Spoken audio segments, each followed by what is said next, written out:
મંત્રી નિર્મલા સીતારમણ અત્યારે નાણાં મંત્રાલયથી નીકળીને અત્યારે રાષ્ટ્રપતિ ભવન માટે આજે નીકળ્યા છે, જે અત્યારે જવા માટે રવાના થયા છે। તો સાથે અત્યારે જો વાત કરવામાં આવે તો અત્યારે દ્રશ્યમાં આપ જોઈ શકો છો કે જે અત્યારે જે આજે બજેટ જે રજૂ થવાનું છે તેની જે ઔપચારિકતા તેના પહેલાં જે કરવામાં આવે છે તે અત્યારે કરવામાં આવી રહી છે। તો અત્યારે નાણાં મંત્રાલયથી નીકળીને જે સીતારમણ છે તે અત્યારે રાષ્ટ્રપતિ ભવન માટે જવા માટે નીકળ્યા છે। તો અત્યારે દ્રશ્યમાં પણ આપ જોઈ શકો છો કે વિવિધ સુરક્ષા સાથે અત્યારે તેઓ નાણાં મંત્રાલયથી નીકળીને અત્યારે તેઓ ત્યાં રાષ્ટ્રપતિ ભવન ખાતે પહોંચશે। જ્યારે બજેટ રજૂ થવાનું છે તે પહેલાંની જે ઔપચારિકતા છે તે અત્યારે કરવામાં આવે છે, તેના અત્યારે આપ દ્રશ્યો જોઈ શકો છો।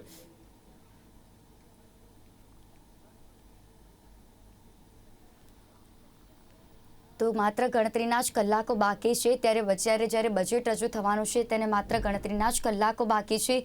લોકો આતુરતાપૂર્વક રાહ જોઈ રહ્યા છે અને સાથે સામાન્ય જે માણસો છે તેમની અત્યારે ઘણી આ બજેટને લઈને અપેક્ષાઓ જોવા મળી રહી છે।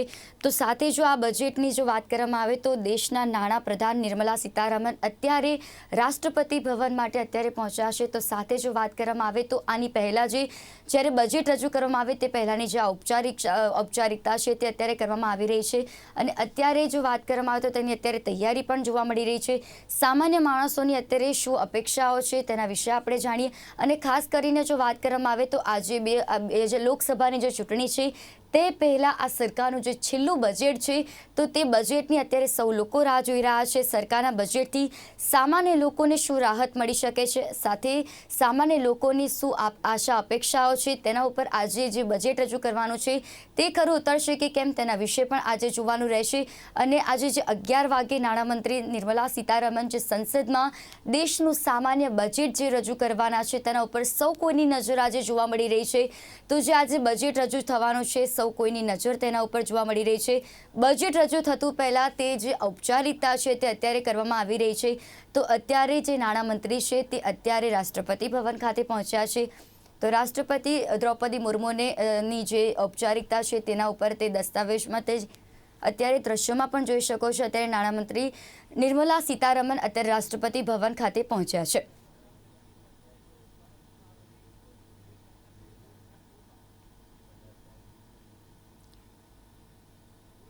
તો આજે બપોરે 11 વાગ્યે અત્યારે જે બજેટ રજૂ થશે, માત્ર ગણતરીના જ કલાકો બાકી છે। નાણામંત્રી નિર્મલા સીતારમણ અત્યારે રાષ્ટ્રપતિ ભવન ખાતે પહોંચ્યા છે।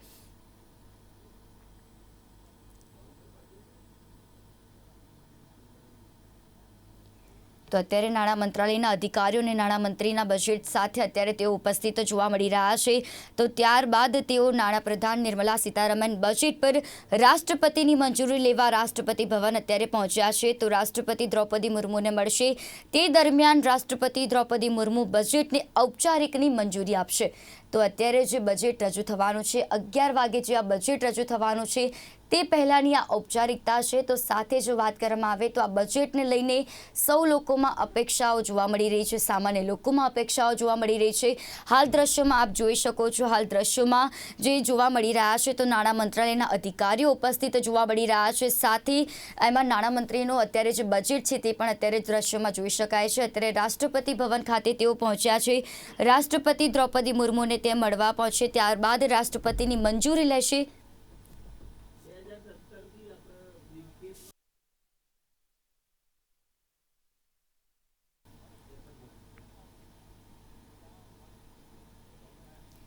તો અત્યારે આપ દ્રશ્યોમાં જોઈ શકો છો, નાણામંત્રી નિર્મલા સીતારમણ અત્યારે રાષ્ટ્રપતિ ભવન ખાતે પહોંચ્યા છે। તો સાથે જે નાણાં મંત્રાલયના અધિકારીઓ છે તે પણ ત્યાં ઉપસ્થિત જોવા મળી રહ્યા છે। તો અત્યારે રાષ્ટ્રપતિ ભવન ખાતે તેઓ રાષ્ટ્રપતિની મંજૂરી લેશે અને ત્યારબાદ રાષ્ટ્રપતિ દ્રૌપદી મુર્મુ બજેટને ઔપચારિક મંજૂરી આપશે। તો મંજૂરી લીધા ત્યારબાદ તેઓ નાણામંત્રી નિર્મલા સીતારમણ બજેટ સાથે સંસદમાં પહોંચશે। તો અત્યારે આપ દ્રશ્યોમાં જોઈ શકો છો, નાણામંત્રી નિર્મલા સીતારમણ રાષ્ટ્રપતિ ભવન ખાતે પહોંચ્યા છે।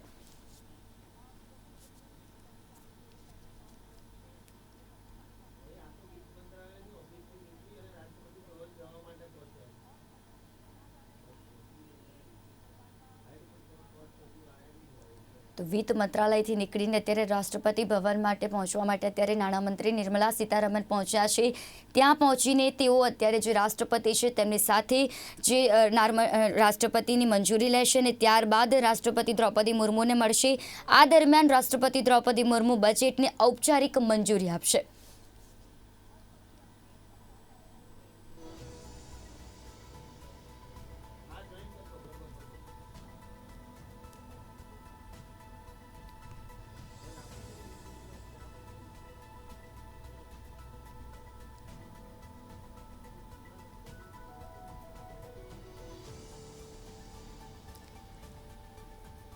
તો સામાન્ય માણસોના આ બજેટથી ઘણી બધી એવી અપેક્ષાઓ રહેલી છે અને સાથે લોકસભાની જે ચૂંટણી છે તે પહેલાં આ સરકારનું જે છેલ્લું બજેટ છે તો સાથે લોકોની ઘણી એવી અપેક્ષાઓ રહેલી છે, સામાન્ય વ્યક્તિઓની અપેક્ષાઓ રહેલી છે, નાના મોટા ઉદ્યોગકારોની આનાથી લઈને ઘણી બધી એવી અપેક્ષાઓ રહેલી છે. તો જે આ બજેટ 11 વાગે રજૂ થવાનું છે, માત્ર ગણતરીના જ કલાકો બજેટ રજૂ થવાને છે, ત્યારે લોકોમાં ઘણા બધા પ્રકારની અપેક્ષાઓ રહેલી છે. તો આ બજેટ ઉપર જે આશા અપેક્ષાઓ લોકો સાથે જોડાયેલી છે તે અપેક્ષાઓ પર ઉતરશે કે કેમ તે જોવાનું રહેશે. સાથે જો વાત કરવામાં આવે તો નાના ઉદ્યોગકારોને પણ આ બજેટથી ઘણી બધી એવી અપેક્ષાઓ રહેલી છે. ESS EV ચાર્જિંગ સ્ટેશનમાં મોટી રાહતની જાહેરાત પણ થઈ શકે છે. સાથે ખેડૂતોને પણ આર્થિક લાભ મળી શકે તેવી પણ જાહેરાત થઈ શકે છે. તો આજે જે 11 વાગે નાણામંત્રી નિર્મલા સીતારમણ સંસદમાં દેશનું જે સામાન્ય બજેટ રજૂ કરવાના છે, સૌ લોકોની તેના ઉપર નજર રહેલી જોવા મળી રહી છે.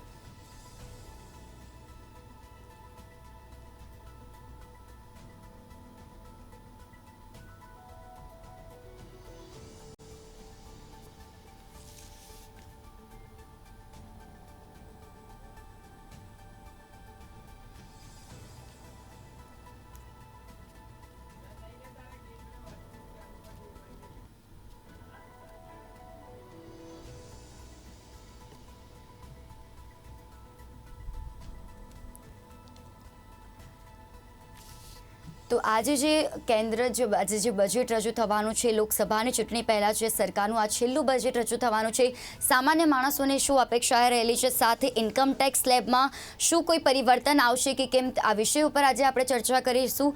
આપણી સાથે ચર્ચામાં જોડાયા છે સાક્ષી શર્મા, ડૉક્ટર હિમાની જોશી, કિંજલ દેસાઈ અને વત્સલ શાહ. આપ લોકોનું સ્વાગત છે. Thank you. સૌપ્રથમ જાણવા માંગીશ હિમાની તમારી પાસેથી. હિમાનીજી, આજે જે બજેટ રજૂ થવાનું છે, તો આજે જે બજેટ રજૂ થવાનું છે, સરકારના બજેટથી સામાન્ય લોકોને શું રાહત મળી શકે છે? નમસ્તે. આમ તો એક બાજુ એવી ચર્ચાઓ ચાલે છે કે ઇન્કમ ટેક્સમાં ઘણી રાહત મળશે, પણ એઝ એન ઇકોનોમિસ્ટ જો હું અસેસ કરું તો ટેક્સ ડિડક્શન્સ કે ઇન્કમ ટેક્સમાં કોઈ ફેરફાર થશે નહીં. લગભગ 2014 પછીથી ઇન્કમ ટેક્સના સ્લેબ્સમાં કોઈ ફેરફાર થયા નથી. એવું ઈચ્છું કે એક્સાઇઝ ડ્યુટીમાં, પેટ્રોલિયમની એક્સાઇઝ ડ્યુટીમાં ઘટાડો કરે તો જે ઇન્ફ્લેશનનો ભાર આમ જનતા ઉપર, મધ્યમ વર્ગ ઉપર આવી રહ્યો છે એ થોડો હળવો થાય.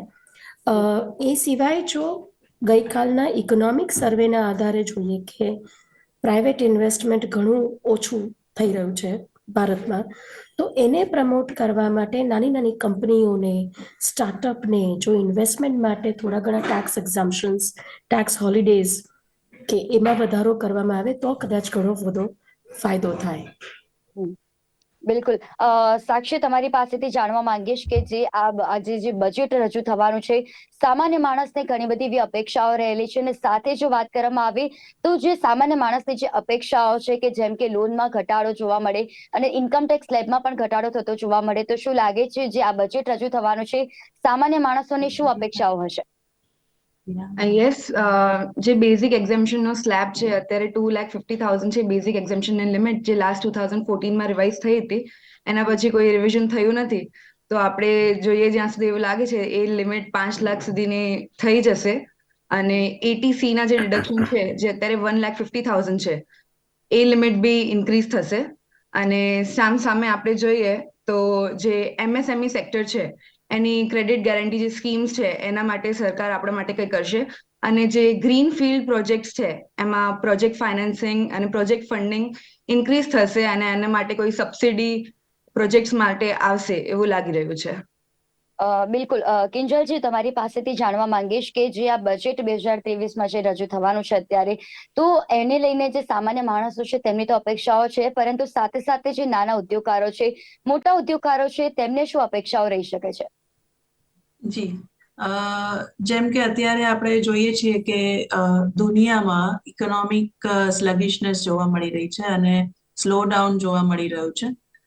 એના અલગ અલગ કારણો આપણે અનેક ડિબેટમાં પહેલા ડિસ્કસ કરેલા જ છે, પણ એને કારણે એ સ્લગિશનેસ કે એ ડાઉનફોલની ઇમ્પેક્ટ ભારતના અર્થતંત્ર પર ના પડે એના માટેના જે પ્રયાસો છે એ દેખાશે આ બજેટમાં. અને મને એવું લાગે છે કે સૌથી મોટી આધાર જેને રાખી શકાય એ એમએસએમઈ પર રાખવો જોઈએ. એટલે એમએસએમઈ ની ઉપર એનો વિકાસ થાય, ત્યાં મેન્યુફેક્ચરિંગ સેક્ટર બૂમ થાય, એના માટે સપોર્ટ આપી શકે એવું બજેટ બહુ જ અનિવાર્ય છે.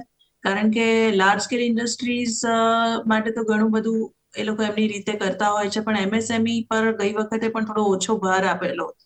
એટલે એ જરૂરી છે. એમએસએમઈ જો થશે તો જ લોકોને રોજગારી નાના નાના કસ્બાઓમાં, નાના નાના જિલ્લાઓમાં, ડિસ્ટ્રિક્ટ્સમાં જે નાના ઉદ્યોગો છે એની ઉપર ભાર મળશે તો જ રોજગારી ત્યાં રહેશે અને તો જ લોકોનું કોન્સન્ટ્રેશન એક જગ્યાએ, એક સિટી ઉપર, એક જગ્યાએ નહીં થાય. અને એને કારણે જેને કહેવાય કે ઘણી વાર કેવું થાય છે કે લોકો ગામડાઓ, નાના ટાઉન્સ છોડીને શહેરો ઉપર ભાર વધારતા હોય છે. એટલે આ બધી વસ્તુ ના થાય અને લોકોનું બી ડાયવર્સ પોપ્યુલેશન રહે, એને કારણે ઇકોનોમીને જે ગ્રોથ બૂસ્ટ મળી શકે એ બધું જોવા માટે પણ થઈને એમએસએમઈ પર ભાર મૂકવો પડશે અને એ સેક્ટરને, ઉદ્યોગકારોને ફાયદો થાય એવી નીતિ અપનાવવી પડશે. આપણે જાણીએ છીએ કે ભારત એ સેલ્ફ સફિશિયન્ટ ઇકોનોમી છે એની પાસે, કારણ કે રિસોર્સિસ છે, એટલું બધું નેચરલ રિસોર્સિસ આપણી પાસે છે, ભંડોળ છે કે કદાચ એવું થાય કે જો સારી નાણાકીય પોલિસી આવે તો ભલે દુનિયામાં જેને કહેવાય સ્લો ડાઉન આવે, પણ કદાચ ભારત ટકી જાય, એ આર્થિક મંદીની ભીસમાં ના ભીસાય. એટલે આ બધું બેલેન્સ આઉટ કરવું જરૂરી છે. મને એવું લાગે છે કે આ નીતિ ઉપર ભાર આપવામાં આવશે. પ્લસ આપણે જોયું જેમ બેને વાત કરી કે ટેક્સ, તો ટેક્સ રિવિઝન બહુ વખતથી થયું નથી. ઇન્કમ ટેક્સ સ્લેબ રિવિઝન એ બહુ વખતથી થયું નથી. જ્યારે આપણે વાત કરતા હોઈએ કે ખેડૂતોની આવક બમણી કરવી છે, મધ્યમ વર્ગની આવકમાં સુધારો કરવો છે, બમણી કરવી છે, તો ટેક્સ સ્લેબ રિવિઝન કરીને એને પણ બમણું કરવું જોઈએ ને, નહીતર તો લોકો કમાશે, સરકારની તિજોરીઓ ભરાશે. એટલે આ બધું બહુ એક્સપેક્ટેશન કોમન મેન તરફથી છે અને એ રાહ જોઈને બેઠા છે છેલ્લા 4-5 વર્ષથી કે ક્યારે ટેક્સ સ્લેબ રિવિઝન આવે, પણ હજી સુધી દેખાયું નથી. તો 2023માં આવવું બહુ અનિવાર્ય છે. જી બિલકુલ. વત્સલ, તમારી પાસે જાણવા માંગીશ, જેમ કિંજલબેને કીધું એમ કે ટેક્સ સ્લેબ છેલ્લે 2014માં બદલવામાં આવ્યો હતો ને ત્યારબાદ બદલવામાં આવ્યો નથી, તો લોકોની અને સાથે જે મજૂર વર્ગ છે તેમની પણ ખાસ એવી અપેક્ષાઓ રહી છે કે ટેક્સ સ્લેબ છે તે બદલાય અને તેમાં પણ કોઈ ફેરફાર આવે. તો તેને લઈને તમે શું કહેવા માંગશો? આમાં બે રસ્તા હોઈ શકે છે. કાં તો ગવર્મેન્ટ સીધો ટેક્સ બેઝિક એક્સેમ્પશન લિમિટ વધારે, બીજો રસ્તો એ છે કે તમને ઇન્વેસ્ટમેન્ટ ઓરિએન્ટેડ તમારો અપ્રોચ ક્રિએટ કરે. જેમ કે તમે કલમ 80C છે, મેડિક્લેમ છે, એ બધામાં તમે ઇન્વેસ્ટમેન્ટ વધારો અને એમનું તમને ગવર્મેન્ટ ડિડક્શન આપે. એટલે જો કદાચ ગવર્મેન્ટ 2.5 લાખની લિમિટ 5 લાખ ન કરે તો સામે એવું કરી શકે છે કે કલમ 80C ની લિમિટ 1.5 લાખની 2.5 લાખ કરી શકે છે. નેશનલ પેન્શન સ્કીમનું ઇન્વેસ્ટમેન્ટ છે એમાં 50,000 છે લિમિટ, તો એ વધારીને 1 લાખ કરી શકે છે. આવા ગવર્મેન્ટના અપ્રોચીસ એ પ્રકારના વધારે હોઈ શકે છે કે સીધી તમને બેઝિક એક્સેમ્પશન લિમિટ ના વધારી આપે. અને એ બી છે કે જે નાના રોજગાર ને એ બધા હોય છે એમની હવે એવું કહી શકાય કે લોકોની આવક 2.5 લાખથી સીમિત નથી થતી. લોકોની બેઝિક લિમિટ આપણે એવું ગણી શકીએ કે એક ફેમિલીની 5-1 લાખ હોય ત્યારે ઘર ચાલે છે. તો જરૂરથી ગવર્મેન્ટના એવા અપ્રોચ હશે આ બજેટમાં કે ડાયરેક્ટલી નહીં તો ઇનડાયરેક્ટલી કંઈક ને કંઈક આપશે. જી બિલકુલ. હિમાનીજી, તમારી પાસેથી જાણવા માંગીશ કે જે આ વખતે જે બજેટ અત્યારે રજૂ થવાનું છે, માત્ર ગણતરીના જ કલાકો બાકી છે, લોકોની અપેક્ષાઓ તો રહેલી છે, પરંતુ શું લાગે છે આ વખતે જે બજેટ રજૂ થવાનું છે તેના લીધે બજેટ અને અર્થવ્યવસ્થાને કેટલો વેગ મળી શકે છે? અર્થવ્યવસ્થા અત્યારે આમ જોવા જઈએ તો ચેલેન્જીસ ઘણા છે. ઇન્ટરનેશનલ સ્લોડાઉન, આંતરરાષ્ટ્રીય સ્તરે જે વિકસિત દેશો છે એ લોકોનું સ્લોડાઉન ચાલી રહ્યું છે, એ લોકોમાં ફુગાવો ચાલી રહ્યો છે, અને એને કારણે ભારતની નિકાસને અવળી અસર પડી છે. આ એક બીજી ચેલેન્જ જે આપણે છેલ્લા કેટલાક વખતથી જોઈએ છે કે ફર્ટિલાઇઝર્સ નો આંતરરાષ્ટ્રીય માર્કેટમાં ભાવ વધી ગયો, એટલે ભારત સરકાર જે ખેડૂતોને ફર્ટિલાઇઝરની સબસિડી આપે છે એનું ભારણ ખૂબ વધી ગયું. ગઈકાલના ઇકોનોમિક સર્વેમાં પણ આ વાત કરવામાં આવી. હવે એની સાથે જે ઇકોનોમિક સર્વે એમ કે છે કે 6.4% આસપાસનો ગ્રોથ એમ કે એક્સપેક્ટ કરીએ છે, તો એની સામે એવી એક શંકા રહે કે જો આંતરરાષ્ટ્રીય સ્તરે સ્થિતિ હજુ વધારે બગડે તો ભારત કદાચ 6.4 નીચે આવીને 5.9 કે 6% ગ્રોથ પર વધે. એવું કહેવાય કે જો ભારત આંતરરાષ્ટ્રીય સ્તરે જો 100 બેઝિસ પોઈન્ટનો ઘટાડો થાય તો ભારતમાં 40 બેઝિસ પોઈન્ટનો ઘટાડો થાય, એવી ગણતરીઓ છે. એટલે આ એક ચેલેન્જ રહે. એની સાથે હવે ગ્રોથને જો વધારે કરવો હોય આપણે તો સરકાર વધુ નાણાં ખર્ચે, સરકાર સ્ટિમ્યુલસ આપે, ઇકોનોમીને વેગ આપવા જશે તો સામે બીજી પડકાર એવો આવી રહે છે કે આપણે ફુગાવાને માંડ કંટ્રોલ કરવા જઈ રહ્યા છે. એટલે એટલું બધું બેલેન્સિંગ એક્ટ જે નિર્મલા સીતારામનજીએ કરવાનું છે કે એક બાજુ એટલો બધો ખર્ચ પણ ન કરે કે જેથી ફુગાવો 6% ઉપર 7% ઉપર જતો રહે, અને બીજી બાજુ ખર્ચને કંટ્રોલ કરવા જશે તો એની સાથે સાથે આપણા ગ્રોથને અસર ન થાય એવું થાય. હવે આવું ન થાય એના માટે જે બેલેન્સિંગ કરવાનું હોય એ એવી રીતે આવે કે તમે ક્યાં ખર્ચ કરો છો. એટલે જો MSME ઉપરના ઇન્વેસ્ટમેન્ટ કે MSMEના ટેક્સની ઉપર એટલા માટે ભાર મૂકવામાં આવે છે કે MSMEને જો મદદ કરીશું તો એમ્પ્લોયમેન્ટ જનરેશન થશે અને પ્રોડક્શન વધશે. હું બધા ત્રણેય મહાનુભાવો પાસેથી ઇન્કમ ટેક્સને લઈને એટલા માટે અગ્રી નથી થતી. I hope I turn out to be wrong. કારણ કે ભારતમાં માત્ર 5 થી 6 કરોડ લોકો જ ઇન્કમ ટેક્સ રિટર્ન ફાઇલ કરે છે, અને એમાંથી 1.5 કરોડ લોકો ખરેખર ઇન્કમ ટેક્સ ભરે છે. એટલે ઇન્કમ ટેક્સમાં રાહત આપીશું તો 1.5 કરોડ લોકોના જ હાથમાં પૈસા આવવાના છે. એનાથી એટલો બધો મધ્યમ વર્ગને ફાયદો નથી થવાનો, અને સરકાર માટે છેલ્લા કેટલાય વર્ષોથી કોઈ સ્લેબમાં પરિવર્તન નથી કરતી. એટલે જો તમારે ખરેખર મધ્યમ વર્ગના હાથમાં પૈસા આપવા હોય કે જે લોકો ફુગાવાની સામે ટકી શકે અને અર્થકારણને 6.4 શું આપણે 6.5 અને 6.7 સુધી વેગ આપી શકીએ, તો તમારે અત્યારે જે દૂધ, શાકભાજી, ફર્ટિલાઇઝર્સ, એના જે પેટ્રોલ કારણે જે ભાવ વધી રહ્યા છે એમાં કંટ્રોલ આવે. ભારત હંમેશા પુરવઠાને લઈને શોર્ટેજમાં રહ્યું છે, હંમેશનો પ્રોબ્લેમ છે.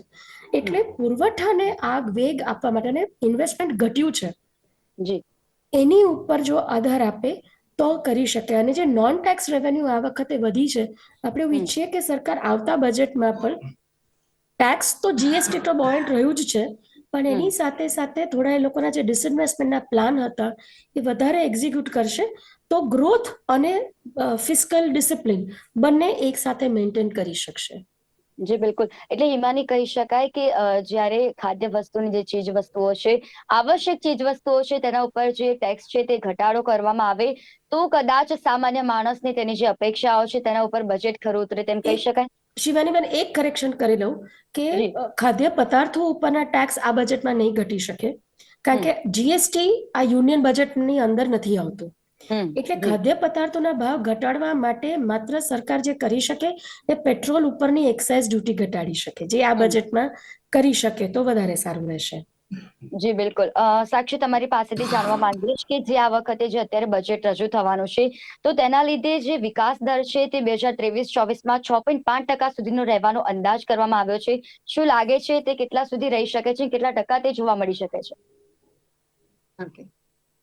એઝ આપણે જે માનનીય આપણા પ્રધાનમંત્રીનો જે ડ્રીમ છે $5 trillion ઇકોનોમી બાય 2024, આપણે એ જોઈએ તો એમાં સૌથી આપણે ઉપર આવવા માટે આપણે જે સેલેરાઇડ એમ્પ્લોઈઝ છે એમનો ખાલી ડિડક્શન અત્યારે 50,000 છે, અને આપણે જોઈએ 2022માં જે ITR ફાઇલ થયા હતા એને મોસ્ટ ઓફ એમાં ITR 1 હતા, તો એમાં કઈ ઇન્ક્રીઝ થાય સ્ટેન્ડર્ડ ડિડક્શનમાં તો બહુ સારું રહેશે. અને જે MSME સેક્ટર છે એ આપણું ફાઉન્ડેશન છે GDP માટે. જેમ હિમાનીબેને કહ્યું કે MSME માં આપણે વધારો કરવો જોઈએ. જે ટેકનોલોજી સેક્ટર છે, ઇન્ફ્રાસ્ટ્રક્ચર સેક્ટર છે, એ આપણું જોબ જનરેશન માટે છે. એમ્પ્લોયમેન્ટ આપણે ત્યાંથી વધારી શકીએ છીએ અને ગ્લોબલ લેવલ પર આપણે એને રિપ્રેઝેન્ટ કરી શકીએ છીએ. જી બિલકુલ. કિંજલજી, તમારી પાસેથી જાણવા માંગીશ કે અત્યારે આંતરરાષ્ટ્રીય ક્ષેત્રે જે અત્યારે ફુગાવો જોવા મળી રહ્યો છે, તો તેની અત્યારે જે આ બજેટ છે તે ભારતના બજેટ ઉપર તેની કેટલી અસર પડી શકે છે? જે ઇન્ફ્લેશન તો છે જ અને હાઈ લેવલ પર છે અને એ હજી આ વર્ષે પણ યથાવત રહેશે એવું લાગે છે. આંતરરાષ્ટ્રીય લેવલે તો ઘણું સ્લો ડાઉન છે અને ફુગાવો હાઈ છે અને એને કારણે they are squeezing, their economies are squeezing. પણ અહીંયા હજી એટલો ઇફેક્ટ આવી નથી ભારતમાં અને ના આવે એના માટેના પ્રયાસો અનિવાર્ય છે. બીજી વાત કરીએ તો મને એવું લાગે છે કે હેલ્થ સેક્ટર ઉપર બહુ જ વધારે પડતું ફોકસ આપવું જરૂરી છે, કારણ કે મારા પોતાના પર્સનલ ઓબ્ઝર્વેશન્સ, મેડિકલ રિપોર્ટ્સ બધું વાંચવાથી જે 2020 થી 22 ની વચ્ચે કોવિડની જે ઇફેક્ટ આવી રહી છે લોકોની હેલ્થ પર, હવે પોસ્ટ કોવિડ ઇફેક્ટ જે ચાલુ થઈ છે એ ટ્રીમેન્ડસ લેવલ પર છે. એટલે કે યુથ જે ફેસ કરી રહ્યું છે, પહેલા એવું કહેવાતું કે તબિયત મોટી ઉંમરે બગડે, હવે યુવાનોને હેલ્થ ડિફિકલ્ટીઝ આવવા માંડી છે. એને કારણે બહુ હાઈ લેવલ પર હેલ્થ ઇન્ફ્રાસ્ટ્રક્ચર પર સ્પેન્ડિંગ કરવું જરૂરી છે અને તો જ જેને કહેવાય કે આપણે preventive major in health sector is a new thing, એટલે એ કરવું જરૂરી છે. મોર ઓવર એજ્યુકેશન પર મને લાગે છે ફોકસ આપવું વધારે અલોકેશન કરવું જરૂરી છે. ડિફેન્સ પર સરકારે અગ્નિવીર જેવી સ્કીમ લાવી છે, જેને કારણે થોડો ભાર હળવો થશે પેન્શન રિલેટેડ. એટલે ડિફેન્સ પર ખૂબ મોટું બજેટ આપવાને બદલે ટેકનોલોજી સાઇડ ડિફેન્સમાં બજેટ ફળવાય એવી શક્યતાઓ જોવામાં આવી રહી છે. જ્યારે 2022 નું બજેટ આપ્યું હતું નિર્મલા સીતારામનજીએ, ત્યારે એવું કહેલું કે એક જેને કહેવાય કે આ 2022 નું જે બજેટ છે આવનારા 25 વર્ષ માટેનું બજેટનું બેઝ છે એવું કહીને એમણે બજેટ આપેલું. ઘણી બધી 2022માં ઇનિશિએશન થયેલી વસ્તુઓ છે જે કન્ટિન્યુએશનમાં રહેશે અને કદાચ આ વર્ષે પણ નહીં ને, આ વર્ષે જ માત્ર નહીં, આવનારા ઘણા બજેટ સુધી કન્ટિન્યુએશનમાં રહેશે. જેમ કે સોલર એનર્જી પર, ગ્રીન એનર્જી પર ભાર આપ્યો છે, આત્મનિર્ભર ભારત પર 2022માં ભાર આપેલો, એ કન્ટિન્યુએશનમાં રહેશે. વંદે ભારત ટ્રેન્સ ગઈ વખતે લોન્ચ કરવામાં આવેલી મોટા પ્રમાણમાં, એ કન્ટિન્યુએશનમાં રહેશે, એમાં વધારો થઈ શકે, રૂટ્સમાં વધારો થઈ શકે. એટલે રેલ પર, કનેક્ટિવિટી ઉપર, ઇન્ફ્રાસ્ટ્રક્ચર ઉપર, આ બધા ઉપર ભાર આવશે. મને એવું લાગે છે કે આ જે 2023 નું બજેટ છે એ સ્પેન્ડિંગ રિલેટેડ ઇકોનોમી થાય, એટલે લોકો વધારે ને વધારે સેવિંગ્સના બદલે સ્પેન્ડ કરે અને રૂપિયો અર્થતંત્રમાં ફરતો થાય, એને ઓરિએન્ટેડ બજેટ હોવું જોઈએ. તો જ આપણે ઇકોનોમિક સ્લોડાઉનમાંથી બચી શકીએ. જી બિલકુલ. વત્સલ, તમારી પાસેથી જાણવા માંગીશ કે સરકાર રોકાણકારોને ફાયદો પહોંચાડવા માટે જે કેપિટલ ગેઇન્સ ટેક્સ છે તેને લઈને શું નિયમમાં ફેરફાર લાવી શકે છે? એવી આશા છે છેલ્લા ઘણા સમયથી કે કેપિટલ ગેઇન શોર્ટ ટર્મ અને લોંગ ટર્મ બે વસ્તુ છે. લોંગ ટર્મમાં પહેલા કોઈ ટેક્સ નહોતો, જેમાં હવે 1 લાખ ઉપર તમારો લોંગ ટર્મ ગેઇન થાય તો એના પર ટેક્સ લગાવવામાં આવ્યો છે. અને શોર્ટ ટર્મ છેલ્લા ઘણા વર્ષોથી 15% ફિક્સ છે.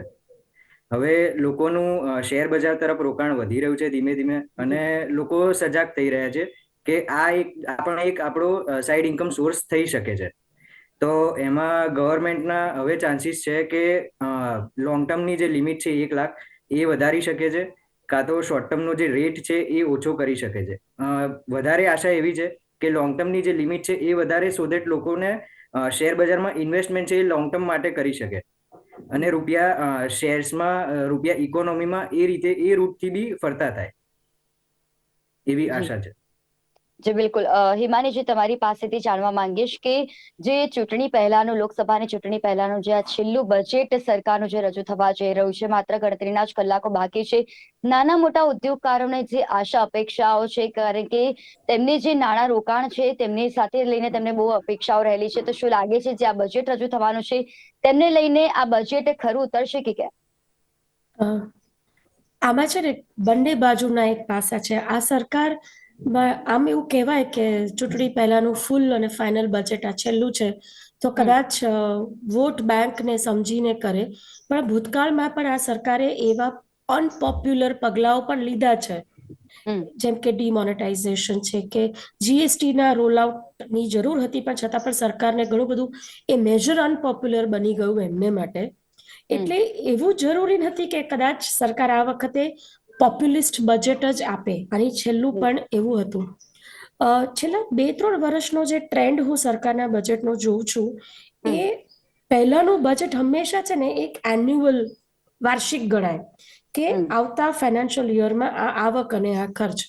પણ છેલ્લા 2-3 વર્ષથી છે ને સરકાર હંમેશા વિઝનને લઈને બજેટની વાત કરે છે. એટલે મારું એવું માનવું છે કે બહુ મેજરલી, બહુ જ એવિડન્ટલી એને પોપ્યુલિસ્ટ ન બનાવે, પણ આપણે સુવર્ણકાલ અને અમૃતકાલ ને બધાને લઈને એક વિઝનના રેફરન્સમાં લોકોને જાણ કરે ઇનડાયરેક્ટલી કે જો અમારી સરકાર કન્ટિન્યુ રહેશે તો અમે આટલા પગલાઓ ભરીશું. આ પહેલી વાત. બીજી વાત એટલે કદાચ એવું બને, અને બીજી વાત એ કે આ વિઝનને કારણે એવું બને કે તાત્કાલિક આ જ બજેટમાં બહુ જ બધા ફાયદા કરે આપણને થાય એવું જરૂરી નથી. કારણ કે સરકાર માટે તમે જો છેલ્લેથી જુઓ ને તો એબ્સોલ્યુટ સેન્સમાં જો હું ફુગાવાને બાદ કરીને જે રિયલ ટર્મમાં ખર્ચ વધ્યો છે કે નહીં એવું જોવા જઈએ તો ખરા અર્થમાં એટલો બધો ફુગાવો 6% અને તમારું બજેટનો ખર્ચ પણ 6 થી 7% જ વધે છે દર વર્ષે. એટલે ઇન રિયલ ટર્મ્સ તો ખર્ચ એટલો વધ્યો નથી સરકારનો. ત્રીજી વાત જો કરું કે જીએસટી બોયન્ટ બન્યું છે, ડિવિડન્ડની ઇન્કમ વધી છે, પણ આ કેટલી કન્સિસ્ટન્ટ રહેશે આવતા ફાઇનાન્શિયલ યરમાં એની ખાતરી કદાચ ના કરી શકાય. જો ઇન્ટરનેશનલ પ્રોબ્લેમ્સ થાય અને આપણી બેલેન્સ ઓફ પેમેન્ટ, આપણી નિકાસ હજુ વધારે ઘટી જાય તો મુશ્કેલી પડે. એટલે મને એવું લાગે છે કે વિઝન બતાવીને કદાચ ત્યાં સ્થગિત થઈ જાય અને એબ્સોલ્યુટલી આ બજેટમાં મદદ આપણા હાથમાં બહુ ચોખ્ખી રીતે નાણાં આવે એવું ના બને. ઇન્વેસ્ટમેન્ટને લઈને આશા રાખી શકાય, કારણ કે સરકારની જ એજન્સી છે, ગઈકાલે જ ઇકોનોમિક સર્વેમાં એ લોકોએ એડમિટ કર્યું છે કે private investment has gone down. જે પણ ઇન્વેસ્ટમેન્ટ કેપિટલ એક્સપેન્ડિચર થઈ રહ્યું છે એ સરકાર તરફથી થઈ રહ્યું છે, પ્રાઇવેટ કંપનીઓ તરફથી. અને એ આપણે જોઈએ છે કે કોઈ મોટી નવી કંપનીઓ ખુલી હોય એવું બધું નથી. સાથે સાથે આવતા 1-8 વર્ષમાં ફોરેન ડાયરેક્ટ ઇન્વેસ્ટમેન્ટ પાછું પડે એવું બને. એટલે એને કમ્પન્સેટ કરવા માટે ખાનગી રીતે ઇન્વેસ્ટમેન્ટ થાય એ જરૂરી છે. હવે એને માટે અલગ અલગ પગલાઓ લઈ શકાય. જ્યારે 2020માં આત્મનિર્ભર પેકેજ જાહેર કર્યું ત્યારે સરકારે સીધી રીતે કોઈ મદદ નહોતી કરી, પણ એમણે એમ કહ્યું હતું કે તમે જો બેંકમાંથી લોન લેવા જશો તો અમે તમને આટલી સબસિડી આપીશું. એટલે પહેલી પહેલ તો ઓન્ટરપ્રિન્યોરે કરવાની છે. પણ મને એવું લાગે છે કે હવે સમય આવ્યો છે કે જે સ્ટાર્ટઅપ કલ્ચર આપણે ડેવલપ કર્યું છે એને વધારે સસ્ટેનેબલ મોડલ પર લઈ જઈએ. સ્ટાર્ટઅપમાં એક ચિંતા એવી છે કે સ્ટાર્ટઅપમાં 80% સ્ટાર્ટઅપ 3 વર્ષની અંદર બંધ થઈ જાય છે. જો આમ થશે તો જે 2020-21 પછી આપણે આખું સ્ટાર્ટઅપ ઇકોસિસ્ટમ ઊભી કરી છે એ તમને લાંબા ગાળે ફ્રૂટ નહીં આપી શકે. એટલે એવું અપેક્ષા રાખે કે સ્ટાર્ટઅપને માત્ર ઇન્વેસ્ટમેન્ટ સબસિડીઝ કે ઇન્ટરેસ્ટ સબસિડીઝ આપવા કરતા સાથે સાથે એક આખું જેમ ગુજરાતમાં જીઆઈડીસી નું મોડેલ આખું બન્યું હતું અને એને કારણે આપણી એમએસએમઈઓ ટકી રહી. અત્યારે 60 થી 70% એમએસએમઈઓ બંધ છે. ઇવન બીજા દેશોમાં પણ એમએસએમઈઓના આ બંધ છે. હવે આની સામે આગળ આવવા માટે, આની સામે ટકી રહેવા માટે એક આખી ઇકોસિસ્ટમ જો પ્રપોઝ કરવામાં આવે અને એને રાજ્યોને મદદ કરવામાં આવે એને માટે તો આ થઈ શકે એમ છે. નહીં તો મુશ્કેલી પડશે. બાકી મને નથી લાગતું કે બહુ એવિડન્ટલી બહુ મોટા ફાયદા અત્યારે જ સરકાર આપી દે. એની પાસે એટલી ફિસ્કલ સ્પેસ નથી સરકાર પાસે. જી બિલકુલ. અને કિંજલજી, કહી શકાય કે આપણી જે અર્થવ્યવસ્થા છે દુનિયાની સૌથી મોટી, એટલે કે ત્રીજી અર્થવ્યવસ્થા કહેવામાં આવે છે. તો જે આ બજેટ જે રજૂ થવાનું છે તેના લીધે જે આપણી અર્થવ્યવસ્થા છે તેનામાં કોઈ ફેરફાર આવી શકે?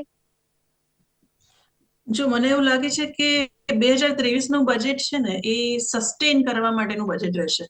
કારણ કે જે સામા પ્રવાહે તરવાનું હોય એવી સિચ્યુએશન જ્યારે વર્લ્ડ ઇકોનોમીમાં ચાલતી હોય ત્યારે, અને પ્લસ 2 વર્ષમાં જે ઇકોનોમિક સ્લો ડાઉન હતો એને ઓવરકમ કરીને જ્યારે ગતિ પકડવાની હોય ત્યારે મને એવું લાગે છે કે બહુ વધારે નવા ને ફેન્સી ચેન્જીસ કરવા કરતા સસ્ટેન કરવા માટેનું બજેટ હોય એવી રીતની આમાં વ્યવસ્થાઓ જોવા મળશે. અને બીજું જ્યારે ઘરમાં બી જો તમે એક કોમન વસ્તુ વિચારો, તમને એક એક્ઝામ્પલ આપું કે ઘરમાં કઈ તકલીફ આવે અને એક અર્નિંગ વ્યક્તિ હોય અને ઘરનું અર્થતંત્ર નબળું પડે તો આપણે શું કરીએ? બીજું માણસ અર્ન કરતું થાય, ત્રીજું માણસ અર્ન કરતું થાય, બધા નાનું નાનું કઈ કામ કરીને ઘરમાં ટેકો કરવાનો પ્રયાસ કરે.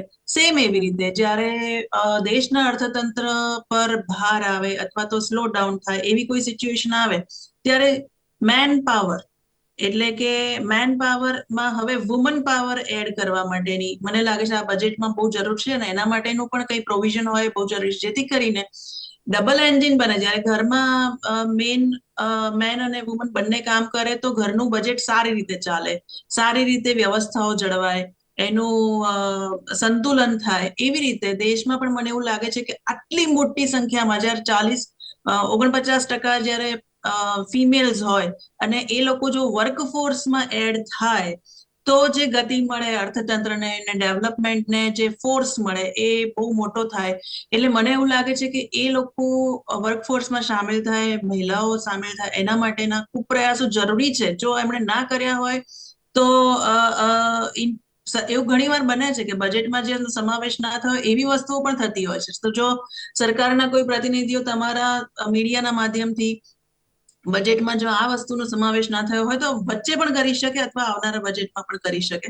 આ બહુ અગત્યની વસ્તુ છે. અને જો કારણ કે આપણે એવું તો કહીએ છીએ કે બેટી બચાવો બેટી પઢાઓ, પણ પઢાવવા માટે ખર્ચ થાય સરકારને, પરિવારને ખર્ચ થાય, એવી રીતે સરકારને પણ ખર્ચ થાય. પછી જો એ પઢ્યા પછી બેટી ઘરમાં બેસે તો અર્થતંત્રને શું મદદ થાય, એનું રિટર્ન ઓન ઇન્વેસ્ટમેન્ટ શું થાય? એટલે આ એક બહુ મોટું અનટેપ્ડ પોટેન્શિયલ છે જેની ઉપર ફોકસ કરવા માટે આ મને લાગે છે બહુ મોટું બજેટમાં પ્રોવિઝન જરૂર છે, જેથી કરીને મહિલાઓ વર્કફોર્સમાં જોડાય, ઉદ્યોગોમાં જોડાય, ઉદ્યોગ સાહસિક બને, નાના નાના ગૃહ ઉદ્યોગો કરે, જે પણ એમની સ્કિલ ડેવલપમેન્ટના અમુક એવા આયામો ઊભા કરી શકાય કે જેથી ત્યાં સ્વનિર્ભર બને. અને આ રીતે જો પૈસો ઊભો થાય, જનરેટ થાય અને એ પાછો સ્પેન્ડ થાય તો ઇકોનોમીને એક બહુ મોટો બૂસ્ટ મળે. એટલે આ એક બહુ ફોકસ આપવા જેવી વસ્તુ છે બજેટમાં. અને બીજું, જેમ મેં પહેલા હેલ્થની વાત કરી, હેલ્થમાં મેન્ટલ હેલ્થને 2022ના બજેટમાં ઇન્ક્લુડ કરવામાં આવેલું. મેન્ટલ હેલ્થ કાઉન્સેલિંગ ઉપર પણ નવા 23 સેન્ટર નેશનલ લેવલે ઊભા કરવાની વાત કરવામાં આવેલી. શું એ બધા થયા? એ પણ જરૂરી છે. અને શું 23 સેન્ટર આખા નેશન માટે અનિવાર્ય છે? Mental health is a big issue after Covid situations. એટલે આ બધી વસ્તુઓ ઉપર પણ ફોકસ એટલું જ અનિવાર્ય છે કે જેને કહેવાય કે આપણે ઘણીવાર હાર્ડવેર પર કામ કરતા હોઈએ એટલે બહાર દેખાય એનું સરસ રીતે બજેટિંગ થાય, પણ સોફ્ટવેર ઉપર ધ્યાન આપવું જરૂરી છે. એમ જેમ વિઝન જેમ હોય લોંગ ટર્મ, એમાં સોફ્ટવેર એટલે દેશના સોફ્ટવેર ઉપર એટલે કે એની ઉપર જે ફોકસ બહુ ઇમ્પોર્ટન્ટ છે. અને એના લગતા જે ચેન્જીસ છે એ જરૂરી છે. ઘણી બધી વસ્તુઓ જે 2022માં શરૂ કરવામાં આવેલી એ કોવિડની સિચ્યુએશન ધ્યાનમાં રાખીને ચાલુ કરવામાં આવેલી, એટલે એ વસ્તુ કન્ટિન્યુએશનમાં રહે એ પણ જરૂરી છે. એટલે દરેક વખતે બદલાવ લાવવો એ અનિવાર્ય નથી, પણ જે નિર્ણયો કર્યા છે ભૂતકાળમાં એને એક્ઝિક્યુટ કરવા, એને એપ્લિકેબલ બનાવવા, એ બધું જો ચાલુ રાખી શકે તો મને લાગે છે ખાલી ચાલુ બી રાખી શકે, સારી રીતે એક્ઝિક્યુશન સારી રીતે કરી શકે, ભ્રષ્ટાચાર દૂર થાય અને ફોકસથી જે પૈસા આવે છે, જે ટેક્સ થ્રુ ડાયરેક્ટ અને ઇનડાયરેક્ટ ટેક્સ થ્રુ રેવન્યુ જે સરકારમાં આવે છે એને જો પાછું દેશના ભવિષ્ય માટે, દેશના ઉત્થાન માટે વ્યવસ્થિત રીતે વાપરવામાં આવે તો મને લાગે છે ઘણી સારી રીતે આપણું વર્ષ બી નીકળી જાય ને આવનારા વર્ષો પણ નીકળી જાય. જી બિલકુલ. સાક્ષીજી, તમારી પાસેથી જાણવા માંગીશ કે જે આ બજેટ રજૂ થવાનું છે, શું લાગે છે ઇન્કમ ટેક્સની મર્યાદામાં વધી શકે છે કે કેમ? યસ, ઇન્કમ ટેક્સ આ વખતે લિમિટ્સ તો વધારશે જ સરકાર. અને જે મને લાગી રહ્યું છે ત્યાં સુધી પ્રધાનમંત્રી આવાસ યોજના છે, જેમાં 42 લાખ સુધીની લિમિટ છે. એ નોર્મલ સિટીઝમાં તો એ બેનિફિશિયલ છે, બટ જે મેટ્રો સિટીઝ છે, દિલ્હી, મુંબઈ, ત્યાં આ લિમિટમાં ઘર પોસાતા નથી લોકોને. જે મધ્યમ વર્ગીય લોકો છે એમના માટે એ લિમિટ થોડીક ઇન્ક્રીઝ થશે એવું મને લાગી રહ્યું છે. અને ડિજિટલ ટ્રાન્ઝેક્શન ટેક્સ જે અત્યારે પેપરલેસનું જે ચાલી રહ્યું છે, એ ડિજિટલ ટ્રાન્ઝેક્શન ટેક્સ હટાવવામાં આવશે એવું લાગી રહ્યું છે. અને જે કેપિટલ ગેઇન ટેક્સેશન રિજીમ છે, એઝ અ ચાર્ટર્ડ એકાઉન્ટન્ટ હું જોઉં તો એ બહુ કોમ્પ્લિકેટેડ સ્કીમ છે અત્યારે. જેમ વત્સલે કહ્યું એ મને બી લાગી રહ્યું છે કે જે ફોર્મર રેવન્યુ આપણે જે સેક્રેટરી છે એમનો બી એક બયાન હતો કે અત્યારે બહુ કોમ્પ્લિકેટેડ છે, એને સિમ્પ્લિફાય કરવા માટે કઈ થશે, જેમ 20% ટેક્સીસ છે, 15% ટેક્સીસ છે, હોલ્ડિંગ પીરિયડ છે, કોઈનો 3 યર હોલ્ડિંગ પીરિયડ છે, કોઈનો 2 યર હોલ્ડિંગ પીરિયડ છે, અનલિસ્ટેડ લિસ્ટેડ, એમાં કઈ ફેરફાર થશે અને એ થોડી સિમ્પ્લિફાય કરવામાં આવશે એવું લાગી રહ્યું છે. બિલકુલ. વત્સલજી, તમારી પાસેથી જાણવા માંગીશ કે અત્યારે જે હોમ લોન છે તે લેનારાઓમાં અત્યારે દર વધી રહ્યો છે, તો શું લાગે છે અત્યારે આ જે બજેટ રજૂ થશે તેમાં જે હોમ લોનને લઈને કેટલી રાહત સામાન્ય વ્યક્તિઓને મળી શકે છે? કારણ કે જ્યારે હોમ લોન લેવામાં આવે છે ત્યારે જે મધ્યમ વર્ગ હોય છે, સામાન્ય માણસ હોય છે, તે અત્યારે હોમ લોન વધારે લેતા જોવા મળી રહ્યા છે, તો તે લોકોને કેટલી રાહત મળી શકે છે? હોમ લોનને લગતી રાહતની આશા રાખવી થોડી હિતાવહ નહીં રહે, કારણ કે લાસ્ટ અને એની આગળના બજેટમાં પણ ગવર્મેન્ટે હોમ લોનને લગતા ઘણા બેનિફિટ્સ આપેલા છે. અને છેલ્લા 2-3 વર્ષથી હોમ લોનના રેટ્સ ઘણા ઓછા હતા, જે છેલ્લા 1 વર્ષમાં 2022માં વધારવા પડ્યા છે ગવર્મેન્ટને બેલેન્સ કરવા માટે, ફુગાવાના. તો એ તરફના બેનિફિટ્સ આવવાના ચાન્સીસ ઘણા ઓછા છે. જી બિલકુલ. હિમાનીજી, તમારી પાસેથી જાણવા માંગીશ કે અત્યારે સ્ટાર્ટઅપ કલ્ચર વધારે વધી રહ્યું છે અને એમાં વાત કરવામાં આવે તો જે મહિલાઓ છે તેમનું અત્યારે જે સ્ટાર્ટઅપમાં અત્યારે યોગદાન છે તે વધારે જોવા મળી રહ્યું છે, તો સ્ટાર્ટઅપ ક્ષેત્રે અત્યારે શું અપેક્ષાઓ બજેટ પાસેથી રાખી શકાય? Thank you. મહિલાઓનું યોગદાન સ્ટાર્ટઅપમાં વધી રહ્યું છે એ કદાચ થોડું મિથ કહી શકાય, કારણ કે જો આપણે આંકડા જોઈએ તો ભારતમાં women labour participation in labour force, મહિલાઓનો જે શ્રમમાં ભાગીદારી છે 18% છે, જે બીજા ડેવલપિંગ કન્ટ્રીઝ કરતા પણ ઘણો ઓછો છે. એટલે હું નથી માનતી કે મહિલાઓનું ભાગીદારી સ્ટાર્ટઅપમાં વધી રહી છે. જો વધી રહી હોય તો આંકડાઓ બતાવતા હોય. બીજી વાત જો સ્ટાર્ટઅપ કલ્ચરની કરીએ તો મેં તમને જે કીધું કે sustainability of startup is a problem. શરૂ કરી લેવું, આપણી પાસે જેમ કે ગુજરાતમાં આખું બહુ સરસ ઇકોસિસ્ટમ, આપણે ઇન્ક્યુબેશન સેન્ટરનો કોન્સેપ્ટ ડેવલપ કર્યો છે, એમ બીજા બધા રાજ્યોએ પણ કર્યો છે. એટલે ઇન્ક્યુબેશન સેન્ટર હેઠળ તમને એન્જલ ઇન્વેસ્ટર મળી જાય છે, તમને એક પ્રોડક્ટ લોન્ચિંગ થઈ જાય છે, પણ એ ફાઇનાન્શિયલી, ટેકનિકલી, કમર્શિયલી કેટલી ટકાઉ છે? 10 વર્ષ, 5 વર્ષ એન્જલ ઇન્વેસ્ટરોના આધારે તો 3-4 વર્ષ નીકળી જાય. પણ જ્યારે ઇકોનોમી જ સ્લોડાઉનમાં હોય, જ્યારે ભારત વિશ્વ જ સ્લોડાઉનમાં હોય, ત્યારે આ સ્ટાર્ટઅપ પાસે એટલું બધું ફાઇનાન્શિયલ બેકઅપ ના હોય જે મોટી કંપનીઓ પાસે હોય. એટલે સૌથી મહત્વની વસ્તુ આપણી એ છે કે જે સ્ટાર્ટઅપ આપણે જોઈએ છે ને એ પણ ઇન્ફોર્મેશન ટેકનોલોજી બેઝડ કે સર્વિસ બેઝડ વધારે છે. મેન્યુફેક્ચરિંગ બેઝડ જે સ્ટાર્ટઅપ છે એ પ્રપોર્શનેટલી ઓછી છે. એટલે જો આપણે એમ કહેતા હોઈએ કે ભારતમાં મેન્યુફેક્ચરિંગ સેક્ટરનું યોગદાન જીડીપીમાં વધારવું છે, તો એ સ્ટાર્ટઅપથી નથી આવી રહ્યું. સ્ટાર્ટઅપ પણ 70% તો સ્ટાર્ટઅપ માત્ર સર્વિસ સેક્ટરમાં જ આવે છે. હવે આ બધા પાસાઓને લઈને જો જોવા જવું પડે તો ભારત સરકારમાં અત્યારે રાજ્ય અને કેન્દ્ર સરકારે ભેગા થઈને એક આખી સ્ટાર્ટઅપ પોલિસી એ રીતની બનાવવી પડે કે જેમાં જો એ લોકો મેન્યુફેક્ચરિંગ તરફ આપે અને એનું રેઝિલિયન્સ વધારે, એની એક્સટર્નલ શોક ખમી શકવા માટેની તમારી પાસે એક માળખું તૈયાર કરવામાં આવે. હું તમને એક સામાન્ય ઉદાહરણ આપું કે જેમ આપણી પાસે કોટેજ ઇન્ડસ્ટ્રી માટેનું ડિપાર્ટમેન્ટ છે, જેમ આપણી પાસે MSME માટેનું એક ડિપાર્ટમેન્ટ છે, એમ દરેક રાજ્યો પાસે પોતાના એક મિનિસ્ટ્રીમાં એક ડિપાર્ટમેન્ટ છે. સ્ટાર્ટઅપ માટે કદાચ આવું એક કરી અને એને માટેના એક્ઝિબિશન્સ, એને માટેના ફાઇનાન્શિયલ રિસોર્સિસ ઊભા કરવા. બહુ વર્ષો પહેલા જેમ આપણે સિડબી શરૂ કર્યું હતું, બહુ વર્ષો પહેલા જેમ એગ્રીકલ્ચર માટે નાબાર્ડ શરૂ કર્યું હતું, આઈ થિંક એક ફાઇનાન્શિયલ સેટઅપ જે આ લોકોની ફાઇનાન્શિયલ શોક્સને મેનેજ કરી આપવા માટે ટકી શકે એનું. અને મને લાગે છે કે આપણા જે ઓન્ટરપ્રિનરશિપ ઇન્સ્ટિટ્યૂટ્સ છે, EDI છે, CED છે કે એવા બધા, એ લોકોને થોડાક વધારે એક્ટિવ કરવાની જરૂર છે કે જેની સાથે આ સંગઠનો સાથે સ્ટાર્ટઅપ જોડાય. ઇન્ક્યુબેશન સેન્ટરની હવે એક રોલ ત્યાં મર્યાદિત થઈ જાય છે કે લોકો પ્રોડક્ટ લોન્ચિંગ કરી આપે છે, એ લોકો તમને કનેક્ટ કરાવી આપે છે, પણ પછી દેન દે હેવ ન્યૂ સ્ટાર્ટઅપ, એ લોકો પાસે બીજા સ્ટાર્ટઅપ હોય છે. એટલે માત્ર પૂરેપૂરો મદાર એમ કે ઇન્ક્યુબેશન સેન્ટર ઉપર જ રાખવું, એનાથી તમારી સ્ટાર્ટઅપ તમારી 15 વર્ષ જૂની કંપની નહીં બની શકે. જી અથવા તો એની ફાઇનાન્શિયલ રેઝિલિયન્સ કોઈ પણ પરિસ્થિતિમાં ટકી રહેવાની જે તાકાત છે એ નહીં ડેવલપ કરી શકે. તો એની તરફ જો એ વિઝનના ભાગરૂપે પણ કરી શકે બજેટમાં, જરૂરી નથી કે આ જ બજેટમાં આખું એક સેટઅપ આપી શકે, અને જરૂરી પણ નથી કે પૂરેપૂરું કેન્દ્રીયકરણ હોય. કેન્દ્ર એટલીસ્ટ એક અનાઉન્સમેન્ટ કરે કે રાજ્યો સાથે મળી અને આવું એક ઇનિશિયેટિવ લેવાની જરૂર છે. અને સ્ટાર્ટઅપ બીજું એટલા માટે પણ જરૂર છે કે ભારત એ યુવાનોનો દેશ છે. 1/5 of youth lives in India, of the world lives in India. જો આ ડેમોગ્રાફિક ડિવિડન્ડને આપણે એમ્પ્લોયમેન્ટ ઓપોર્ચ્યુનિટીઝ નહીં આપીએ તો ડેમોગ્રાફિક ડિવિડન્ડ તમારું ડેમોગ્રાફિક ડિઝાસ્ટરમાં કન્વર્ટ થઈ જશે. હવે તમારી પાસે મેન્યુફેક્ચરિંગ સેટઅપ નથી, આઈટી ઇન્ડસ્ટ્રીમાંથી લે ઓફ થઈ રહ્યા છે, તો આ બધાને તમે ક્યાં એમ્પ્લોયમેન્ટ માટે એબ્ઝોર્બ કરશો? એટલે સ્ટાર્ટઅપ અત્યારે તમારી પાસે એક પેલું તરી જવા માટેનું એક તણખું છે. હવે તણખાને તમે મજબૂત હોડી બનાવો તો જ ટકી રાખવા છે, નહીં તો ભવિષ્યમાં આ બધી જ સ્ટાર્ટઅપમાં એક બબલ બસ્ટ થશે અને મુશ્કેલી પડશે. જી બિલકુલ.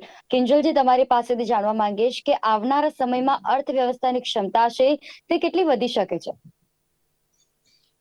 અર્થવ્યવસ્થાની ક્ષમતા વધવાના બદલે જે મેં પહેલા વાત કરી, અત્યારે સસ્ટેન કરવાની જરૂર છે અને એની ઉપર જ ફોકસ રહેશે આ વર્ષના બજેટમાં. એટલે ક્ષમતા કરતા સસ્ટેનેબિલિટી વધારે ઇમ્પોર્ટન્ટ છે, અને અત્યારે સસ્ટેન કરી જઈએ ને આવનારા 1-2 વર્ષમાં, ધેટ ઓલ્સો ઇઝ ઇનફ, મને એવું લાગે છે.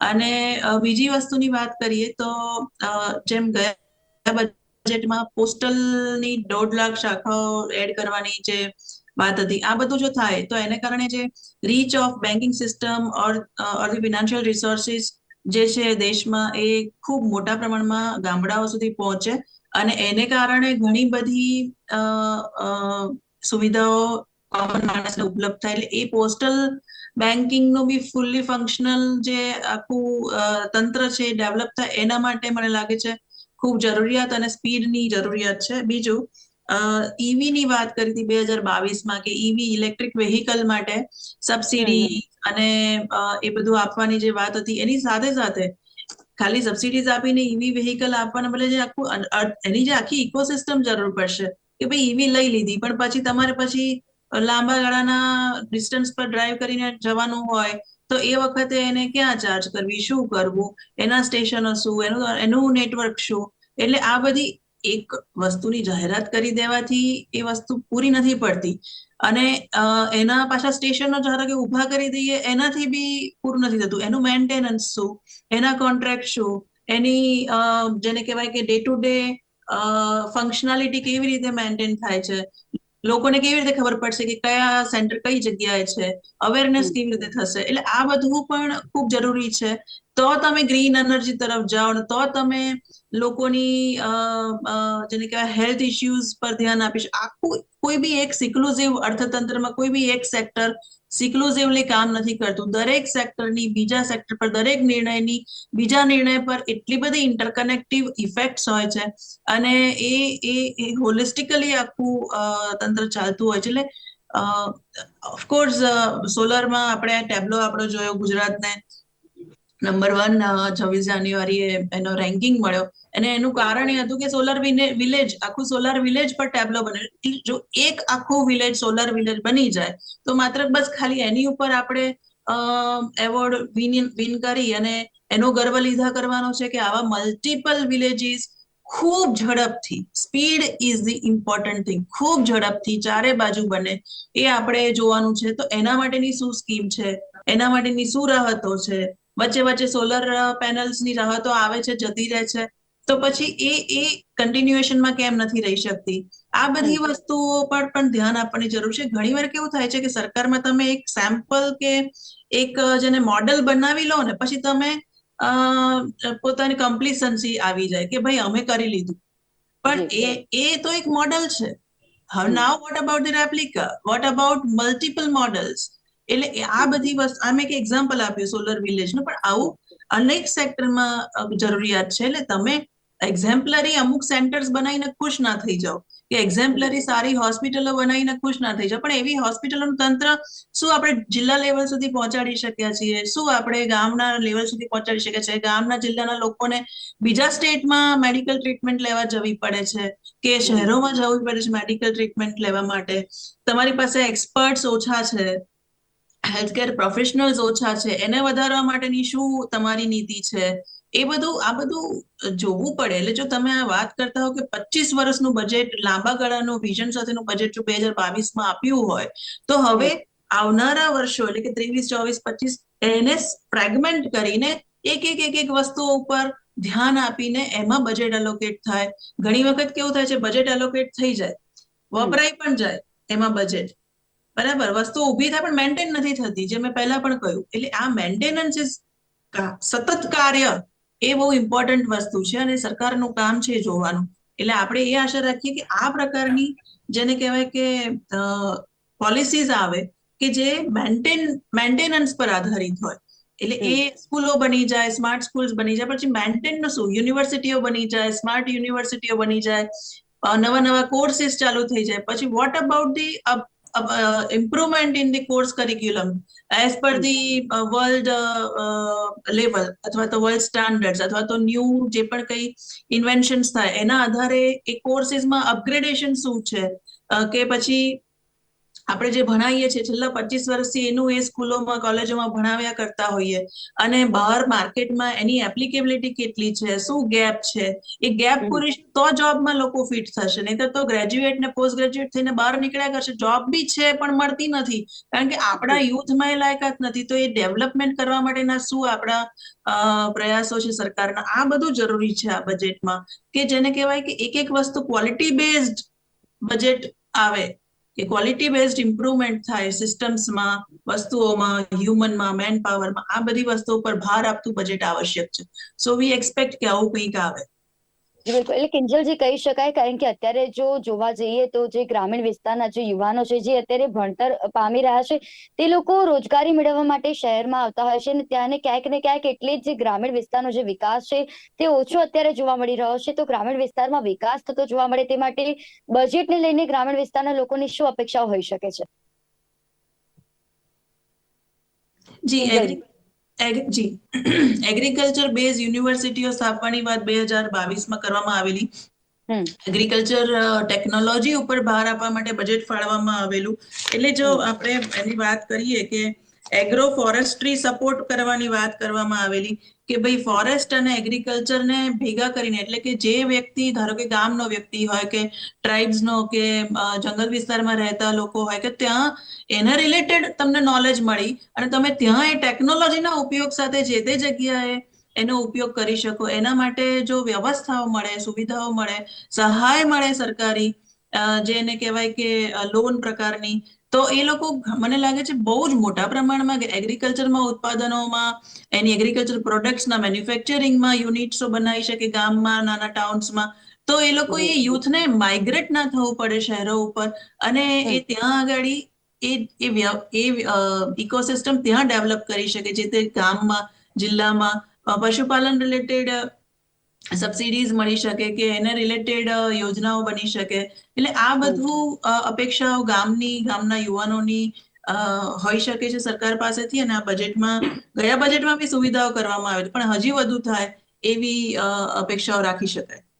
બિલકુલ. સાક્ષીજી, તમારી પાસેથી જાણવા માંગીશ કે આરબીઆઈ દ્વારા જે સતત રેપો રેટમાં વધારો કરવામાં આવી રહ્યો છે અને તેમાં જો કદાચ ઘટાડો કરવામાં આવે તો તેના લીધે બજેટને જે રજૂ કરવામાં આવશે તેના લીધે અર્થવ્યવસ્થાને શું અસર પડી શકે છે?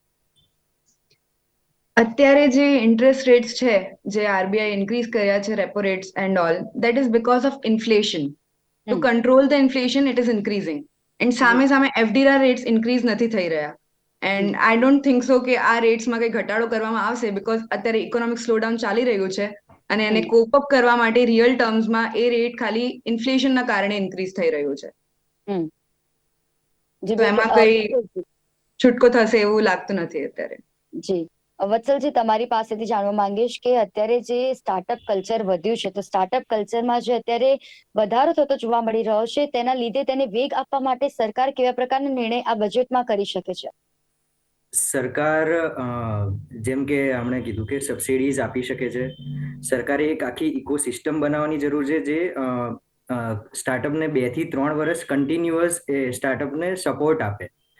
જે નાના નાના ઇશ્યુઝ હોય, આપણે જોઈ શકીએ છીએ કે સ્ટાર્ટઅપ્સ હવે ગામડામાંથી બી આવતા ઘણા બધા થઈ ગયા છે.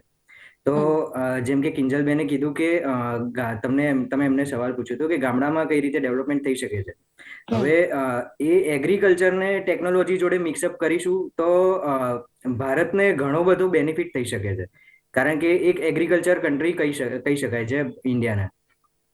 તો અને બીજું વસ્તુ એ છે કે સ્ટાર્ટઅપ્સને લોન્સના બેનિફિટ, થોડું ઇન્ટરેસ્ટ રેટ્સ એમને ઓછો આપવામાં આવે, તેમને સેલરી છે એ બધા અલગ ટાઈપના જે બીજી બધી ઇન્ડસ્ટ્રી કરતા થોડા વધારે ડિડક્શન્સ એમને મળી શકે, એ બધા પ્રયત્ન રહેશે. કારણ કે એવું કહી શકાય છે કે અત્યારે વર્લ્ડમાં હાઈએસ્ટ સ્ટાર્ટઅપ્સ ઇન્ડિયામાંથી આવી રહ્યા છે. ફરક એટલો છે કે આપણે અહીંયા સ્ટાર્ટઅપ્સ ટકી નથી શકતા લાંબો ટાઈમ માટે. તો એમને એક ગવર્મેન્ટ તરફથી, સેન્ટ્રલ ગવર્મેન્ટ તરફથી તેમજ રાજ્ય ગવર્મેન્ટ તરફથી બી એટલો જ સપોર્ટની જરૂર છે. રાજકીય બજેટમાં પણ એ પ્રાવધાન હોવું જોઈએ કે સ્ટાર્ટઅપ્સ માટે સ્પેસિફિક ઇન્ફ્રાસ્ટ્રક્ચર ડેવલપ થઈ શકે, એમને જરૂરી ટેકનોલોજીનો સપોર્ટ મળી શકે. આ રીતે સ્ટાર્ટઅપ્સને લોંગ ટર્મ વિઝન માટે, જે અત્યારે રેશિયો 80% ફેલિયરનો છે, એ આપણે એટલીસ્ટ 50% લાવવાનો અપ્રોચ હોવો જોઈએ. જી બિલકુલ. એટલે કહી શકાય કે જો સ્ટાર્ટઅપમાં જે વધારો કરવામાં આવે તો તેને વેગ આપવા માટે ક્યાંક ને ક્યાંક બજેટમાં કોઈ એવા સ્કીમની જાહેરાત કરવાની જરૂર છે કે જેના લીધે જે 100%. સ્ટાર્ટઅપ છે તેમાં વધારો થઈ શકે. હા. જી બિલકુલ. હિમાનીજી, તમારી પાસેથી જાણવા માંગીશ કે જે નાના ઉદ્યોગકારો છે, મોટા ઉદ્યોગકારો છે, જ્યારે વાત કરવામાં આવે તો રોકાણકારો છે, તેમને જે વધારે વેગ આપે તેના માટે બજેટમાં કેવા પ્રકારની જાહેરાત કરવામાં આવી શકે છે? કદાચ કોર્પોરેટ ટેક્સ રેટ્સ કે ઇન્વેસ્ટમેન્ટ ઇન્ટરેસ્ટ સબસિડીઝ કે એવું કંઈ જાહેર કરવામાં આવે, પણ વધારે જોક જે રહેશે ને એ કેપિટલ એક્સપેન્ડિચર ઉપર જશે, જે ઇનડાયરેક્ટલી આ લોકોને વેગ આપે, ઇન્ફ્રાસ્ટ્રક્ચરનું માળખું આપીને કરે. એટલે મને એમ લાગે છે પાછું પીએમ ગતિશક્તિ યોજના જે ગયા વખતે જાહેર કરવામાં આવી હતી, અને આમ પણ જ્યારે જોવા જઈએ તો ગયા વર્ષે પણ લગભગ જે ખર્ચમાં વધારો થયો હતો એમાં 24% વધારો માત્ર કેપિટલ એક્સપેન્ડિચરમાં થયો હતો. હવે આ કેપિટલ એક્સપેન્ડિચરમાં જ્યારે ગયા વર્ષે વધારો થયો તો આ વર્ષે ન કરે એવું ન બને, કારણ કે આ જે એક્ટિવિટી છે એ લાંબા ગાળાની એક્ટિવિટી છે. એટલે એવું બને કે ઇન્ફ્રાસ્ટ્રક્ચરના જે ભારતના લૂપહોલ્સ છે એની ઉપર કામ કરીને ઇનડાયરેક્ટલી કંપનીઝને, લાર્જ કંપનીઝ કે મીડિયમ સ્કેલ કંપનીઝને મદદ કરવામાં આવે, અને નાના ઉદ્યોગો જે સ્ટાર્ટઅપ છે કે કોટેજ ઇન્ડસ્ટ્રી છે કે માઇક્રો એન્ટરપ્રાઇઝીસ છે એને આવા સીધા સહાય કરવામાં આવે એવું અત્યારે લાગે છે. જી બિલકુલ. એટલે આ બજેટથી જે ટૂંક જ સમયમાં રજૂ થવાનું છે તેના લીધે સામાન્ય લોકોને ઘણી બધી એવી અપેક્ષાઓ રહેલી છે. સાથે જે આ બજેટ છે તેના લીધે બજેટના લીધે જે સામાન્ય વ્યક્તિઓ છે તેમને કેટલો ફાયદો થઈ શકે છે, સાથે નાના મોટા ઉદ્યોગકારોને આનાથી કેટલો ફાયદો થઈ શકે છે તે જોવાનું રહેશે. આપ ચારે અમારી સાથે જોડાયા તે બદલ આપનો આભાર. Thank you.